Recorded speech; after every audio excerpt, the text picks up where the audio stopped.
So guys, to fix this problem, what you have to do is to first of all you have to go to your phone menu, and when you go to your phone menu you have to scroll down a little bit to the C section, and as you can see this is C, so this is the camera. So what you have to do is to use your finger to tap on this for some while, and you're going to see these two options. So what you have to do is to just tap on this app info. So when you tap on the app info, you're going to get over here. So what you have to do is to tap on this notification, then you have to make sure it is turned on like this. As you can see, it is turned on, so you just have to make sure it's turned on like this.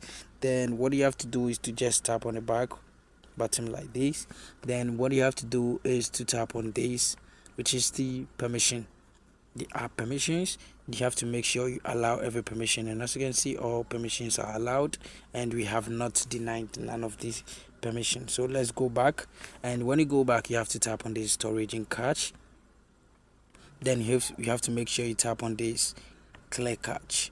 Now after that you have to go back, then you tap on this mobile data and Wi-Fi. You make sure this background data, when it is off like this, you have to make sure it is turned on like this. Do you get me? And after that you have to tap on the back button, and what you have to do next is to just scroll down, and you're going to see something like this, which is the force stop. So tap on this and tap on OK when the information pop up. And after doing this, what you have to do is to just restart your device by tapping on the power button like this. So you just have to tap on your power button, then you tap on restart to restart your device, and this problem is going to get fixed. Thank you very much for watching this video.